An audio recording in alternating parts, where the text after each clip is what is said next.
The USC Trojans will wrap up their regular season against the UCLA Bruins in the battle for the victory bell at the Coliseum this Saturday. They hope to finish the season strong on the field, but also in recruiting with a massive visitor list that is going to be in attendance. Let's get into who all is going to be there for this big rivalry game.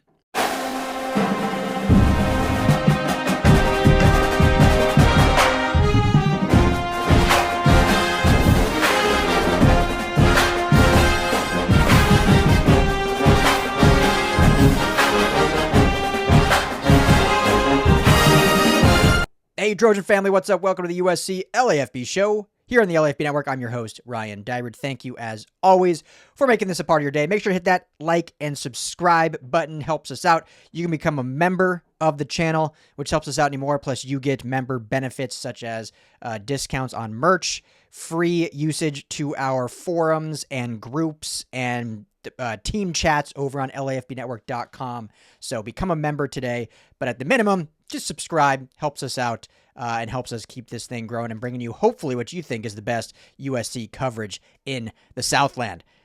Big game weekend. It's the battle for the victory bell. We'll have plenty more previews of the game and dive into the schematics of this matchup. But coming on here today to talk a little bit recruiting, as I do throughout the week. I'll be at practice here. I got to head out of here in like an hour, so we got to rifle through this. We'll talk to Danton Lynn tonight, plus some defensive players. So as always, I'll have a recap from practice from the Dyrud Dojo in the old car. So be on the lookout for that later this evening. Plus, the Madman and Tim plan on doing our call-in show tonight on Wednesday. Sorry, I got something like in my eye. Not ideal for right when we start doing a video recording. But so huge visitor list, 28 or 29 or so of the 35 commitments are going to be at this game. So I'm not going to go down that whole list. You guys know the 35 commitments by now. If not, you can see them all on LAFBnetwork.com. Plus, I'll have this list up there for your viewing pleasure. I'll link it in the description here in a bit once I get that updated. But I can just tell you the ones that will not be in attendance. Well, you know what? Okay, let's back up a little bit. What I wanted to do at the top was dive into some of the aftermath of this Oregon game in terms of recruiting. And, we'll be quick on this. I just want to be clear. I don't think that game had any ill effect on any of USC's recruiting whatsoever. So I don't think anyone needs to worry about that. Tough game, tough environment on the road. I probably did good for Oregon's recruiting, but I don't think it hurt any of USC's recruiting and certainly not any of their commitments afterwards. And in that, an article came out by Rivals where they spoke to a few of these current commits. And so their response, and more so not even to the loss, but of the kind of back and forth that happened after the game. We haven't talked a ton about it on here. I've talked about it on social media, but obviously Oregon released their video that they do after every win, apparently, and it had some, I guess, bulletin board material, if you will, from USC that they took on, and so fans were having a ball with that, and that's their right. They won the game. Go ahead.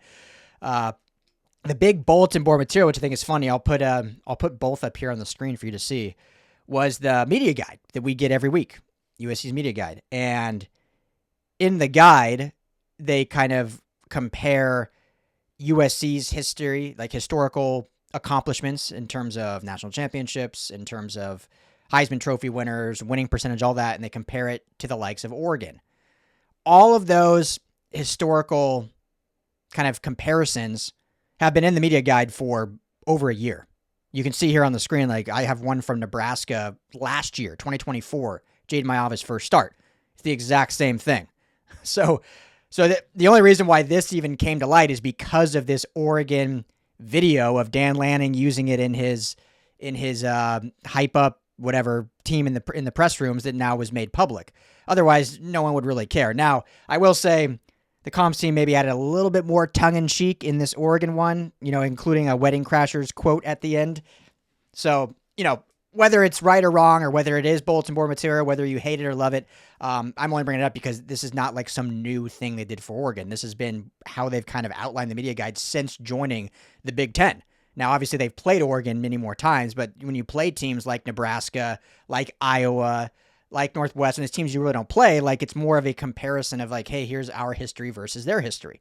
You can see it as trash talking from the comms department if you want, but, you know, in reality for media, it's kind of nice to have that right there. Like, oh, look at the comps of historical relevance of programs. So that was like a big talking point after the game. And so recruits were asked about that, and which is why I brought that whole thing up. And so specifically, Sean Alston was one that was asked, and he said, quote, "Nothing but motivation. Guys are doubting us. Guys in this class have already talked about it, and we are ready to come in and get to work. Have full faith in Lincoln Riley and his coaching staff, and looking forward to the game next fall." USC hosts Oregon at the Coliseum next fall. Elbert Hill, one of the top recruits in this class, cornerback, says the recruits are talking about it right now. That's very personal to us, but we're not going to do much talking. We're just going to play. Eason Tafa, 4-star offensive lineman from Utah. I think he's going to be one of the more underrated players in this class. We definitely respect what past USC greats contributed, but we have to keep building and add to that legacy and culture. Our 2026 class is definitely going to help do that together with the guys there now. Coach Riley and the other coaches and Chad Bowden are putting us in position to compete for a natty in the coming years. So that's the goal. That's what we're determined to do. I mean, that's what you want to hear from your recruits. So I'm just putting it out there that this effect of this game, the kind of social media blitz for clicks, whatever you want to call it, after the game, while fun and fodder and stuff for fans, it has not dissuaded the recruiting class whatsoever. In fact, based on those three players' quotes, it's actually instilled more of a fire to get this program back to what everyone wants it to be. So on that, we turn to who will be visiting this weekend. And so I'll just say the ones not visiting, because I'm not going to read 28 names that you've all heard many, many times on this show. But both Braden Jones and Cannon Smith have a high school playoff game on Saturday. Cannon Smith, Colorado. I'm from Colorado. I went to Mountain Vista High School. They're in the semis. And so Colorado, for whatever reason, does a lot of their playoff games on Saturday. They move them from Friday night to Saturday night. So anyway, they will both be playing on Saturday. Booby Feaster also has a playoff game in Texas on Friday night. We'll probably not get back till late. And then both Jake Johnson from Texas also he is in his, I believe, state championship. And then Peyton Dyer, cornerback out of Georgia, and Rod Tizzino, wide receiver, also will not be in attendance. I don't think there's any, don't read into that. They just won't be there. They visited before. So those are the only ones of the 2026 class who will not be in attendance for this big game in the Victory Bell matchup. Now, when you look at, and also just to throw out there, the 3 priority walk-ons, Ty Swanson from Santa Margarita, Peter Sciarrino, hopefully I'm saying that right, from Loyola, safety, and Manoa Liauto, again, apologize for saying that wrong, tight end from Mater Dei. They will be there as well. And worth noting because we've seen this team turn some walk-ons into some pretty good players. So those are 3 priority walk-ons that you never know. Down the line could make an impact for these USC Trojans. All right, 2027 players in attendance. I'll read them quickly, and then I'll just quickly talk about the ones to keep your eye on with, the biggest impact here. Dante Tyson, wide receiver out of Arizona. Jace Cannon, tight end, Wuniparacero. Avery Michael, offensive tackle. Lex Malangai, guard from Mater Dei. Makai Brown, defensive end, Greenwich County Day, California. Marcus Fakatow, that's a big one to watch for. Reclassify from 28 to 27, defensive end, Orange Lutheran. Obviously impactful in that game against St. John Bosco. So he's one to certainly star. Now, he is right now heavily favored to Notre Dame. It's going to be a task to pry him out of Notre Dame's grasp. But the fact he's visiting, obviously local, USC could have a shot if they really do pursue him heavily. Isaiah Vandermeide, defensive tackle, Santa Margarita.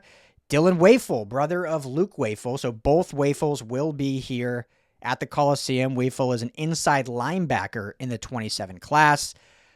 I mean, you see what Luke Wafel is, the size he is, the build he is, and what he does on the defensive line. Might be worth looking at his brother and bringing him here as well as an inside backer. I know a lot of people want to see more backer commitments in these classes. So Dylan Wafel, one to watch.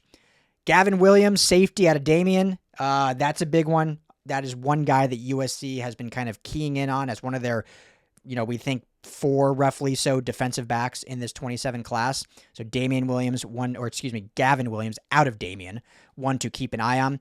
Aaron Washington, the other one, modern day defensive back. Him and his teammate Danny Lang will both be in attendance, and both have been at practice. I'll mention that at the end of the show, who's been at practice this week, as I saw some yesterday, and I'm sure I'll see more today when I get there. But both those guys, Washington and Lang, 2 key figures that USC is looking to get. Now, I don't know if they will try to get, obviously they're trying to get both. I don't know if they will ultimately decide on one versus the other, or if they will try to include both. I don't know exactly who they have maybe favored, how they rank them, or they're just saying, hey, we want both of you for sure. That I don't know for sure, but they're definitely, it feels like they could get one of them. I think that's safe to say. Duve Williams, we've talked about him a bunch, pretty much a lock. He'll be here again. He's been here this week as well at practice. He's a guy that, it's not a matter of if, it's more when he will ultimately commit to USC. Rolando Jefferson, wide receiver, Clovis West. I believe he has visited just recently as well. He might have been at the Iowa game, if I'm not mistaken, or before that. Clovis West, though, up in Fresno area. 2 of my roommates at Long Beach State went to Clovis West. Shout out. 2 John Bosco brothers, Justin Coach, Ethan Coach, both linebackers. Ty Kennedy, offensive tackle out of Mountain View, Arizona. Jeremiah Williams, defensive tackle out of Tustin. Tustin and his teammate John Ione, defensive tackle out of Tustin. So 2 D tackles out of Tustin, California. Obviously, some of those, they've been recruiting that high school at a good clip, or at least pursuing it at a good clip. Kikoa Pico, defensive tackle out of Bosco.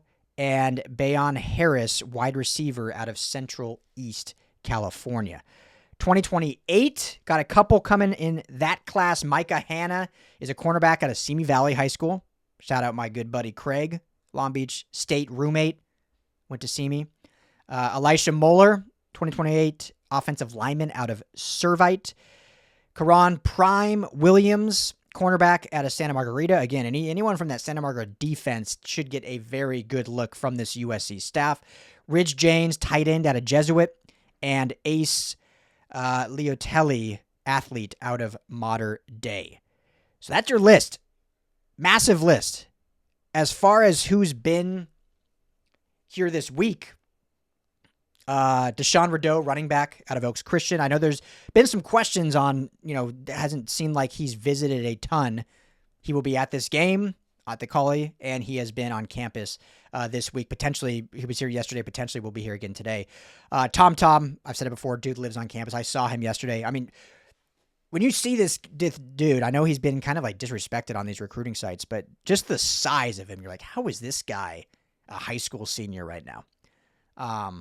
When you talk about needing to get bigger in the trenches in the defensive line, this class is that in spades. And that's no shot to who is on the roster. I think Jakeem Stewart and Floyd Boucard and others were of that ilk also. But there's been a trending history over the past couple years. This is the first year they kind of bucked it, but where they've kind of converted edge guys and had guys really bulk up more weight than they really probably should have to kind of fit in that interior. And now you're just getting bodies that are, 320 pounds in high school. So they fit the build of a Big Ten defensive tackle. And remember, like, this was a team, hate on Lincoln Riley all you want. this was a team that when he was here, they were a Pac-12 football team. They played in the Pac-12 for 2 years. It's a different style of football, a different brand of player. Now they're in year 2 in the Big Ten. There's a transition of style of play, type of player that you need to work for that brand of football. So there had to be a transition on that, and we're seeing now the ilks of that transition in recruiting. Sean Scott, his teammate, has been on campus. Brandon Lockhart, Madden Riordan, Aaron Washington, Duve Williams, Danny Lang, Andrew Williams, defensive tackle, and wide receiver Luke Weaver out of Notre Dame High School in Sherman Oaks. So there you have it. That is who will be on campus this week, who will be at the game on Saturday. As I've said before, we could see a 2027 signing come here in the next week or so, but the bulk of them will all happen in the spring. So once the season's over, once the signing period's over for the 26 class, and those become kind of official, then we'll start seeing those commitments start to stack up in the spring, similar to how we saw last year. But it wouldn't surprise me if, 1 to 3 kind of come in before the end of the year just to get a few players in this class committed. So we'll keep you posted, obviously, on all of that right here on the USC LAFB show. Yeah, that'll do it. I'm going to be heading out to practice here as soon as I get this up. So stay tuned for a practice update report from me. Any new info that comes about, obviously any recruiting stuff that comes down the pipeline, I will make sure to share with you. Thank you for hanging out with me, tuning in, and make sure to hit that like and subscribe. And as always, family, fight on. Hey, Trojan family, thank you so much for hanging out and watching the USC LAFB show. Before you go, let me tell you quickly about our friends over at Sleeper. Go right now, download the Sleeper app. It's the #1 sports app, not just for season-long fantasy, but they've got live pickers, they've got live stat updates, they've got a chat that you can chat with other users, plus the daily pick'em, which is a blast, or daily fantasy, whatever you want to call it. You go and pick 2 to 8 players across any sports. If you're talking USC, go choose Jade Mayav in his next matchup. Pick more or less passing yards, more or less touchdowns. You stack those, and you can win real money. When you go to make your first deposit, make sure you use our promo code USCLAFB. You're going to get a match deposit up to $100. Put in $100, you get $100 free to play with from Sleeper. Put in $10, they'll match you that $10. So now you're sitting at $20 to play with. But also right now, for any new users, no deposit required. You get $20 free entry. You can stack both. You can get the $20 for free. Go make a deposit. Use USC LAFB. And now you've got a bunch of free money to play with right there on the Sleeper app. Check it out, Trojan family. And when you do, tell them the guys at the USC LAFB sent you.